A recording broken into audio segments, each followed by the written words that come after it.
नमस्कार मंडळी, आज बनवणार आहोत आपण तिखट वरण. तर त्यासाठी मी गॅसवरती कढई ठेवली आणि कढईमध्ये 2 पळ्या तेल घातलं आहे आणि तेल आपलं छान तापलं. त्यानंतर आपण त्याच्यामध्ये जिरे घालणार आहोत.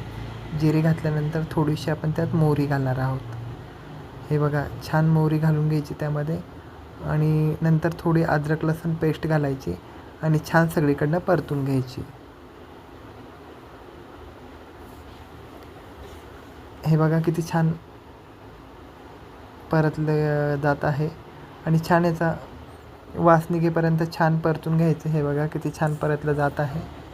छान अद्रक लसूण पेस्ट लाल झाल्यानंतर त्यात कांदा, टोमॅटो घालायचा. एक टोमॅटो मी चिरून घेतलेला आहे आणि एक कांदा मी चिरून घेतलेला आहे आणि वरण आपलं छान लागतं. याला पण छान सगळीकडून परतून घ्यायचं. त्यानंतर याच्यामध्ये घालायचं आहे आपल्याला थोडासा कढीपत्ता आणि वरून थोडीशी कोथिंबीर आणि छान सगळीकडनं परतून घ्यायचं आहे.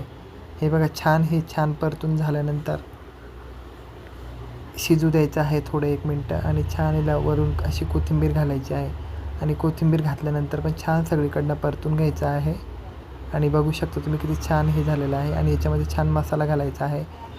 थोडं धने पावडर, थोडं घरगुती लाल तिखट आणि थोडंसं आपलं कांदा लसूण मसाला. छान हे सगळीकडून परतून घ्यायचं आहे. परत 1 मिनटं याला शिजू द्यायचं आहे आणि नंतर वरून थोडे शेंगदाणे घालायचे आहे. शेंगदाणे घातल्यानंतर हे सगळीकडून थोडं परतून घ्यायचं आहे. हे बघा, किती छान तेल सुटलेलं आहे आपल्या मसाल्याला, तुम्ही बघू शकता. नंतर शेंगदाणे घातल्यानंतर छान याला परतून घेतल्यानंतर छान मस्त हे बघा किती छान तर्री सुटलेली आहे. हे बघा एकदम लाल आणि छान. आता याच्यामध्ये आपण डाळ घालणार आहोत. परतून घेतल्यानंतर याच्यामध्ये छान थोडीशी डाळ घालायची आहे. हे बघा, मी 2-3 वाट्या डाळ घालणार आहोत. तुम्ही तुमच्या प्रमाणे घाला. छान 3 वाट्या मी डाळ घालणार आहे याच्यामध्ये, तुम्ही बघू शकता. आणि छान याला सगळीकडून परतून घ्यायचं आहे. हे बघा किती छान मी परतून घेतलेलं आहे. आणि छान याच्यामध्ये गरम पाणी सोडायचं, जेणेकरून छान चव लागते. थंड पाणी घालू नका, कारण ते बेचव होतं मग. हे बघा, मी याच्यामध्ये 3-4 वाटी पाणी, जास्त पातळही करायचं नाही आणि जास्त घट्टही नाही. त्याच्यामुळे मीडियम साईजमध्ये ठेवायचं. हे भंडाऱ्याचं वरणसारखीच चव येते याच्यामध्ये. हे बघा, छान याला तर्री सुटते आणि इतकं सुंदर होतं हे, तुम्हाला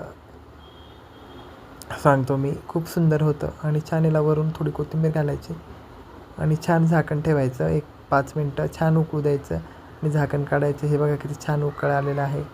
फायनली आपलं वरण रेडी झालेलं आहे, तुम्ही बघू शकता. जास्त पातळही नाही आणि जास्त घट्टही नाही. आणि वरण आवडत चॅनलला लाईक करा, सबस्क्राईब करा. धन्यवाद.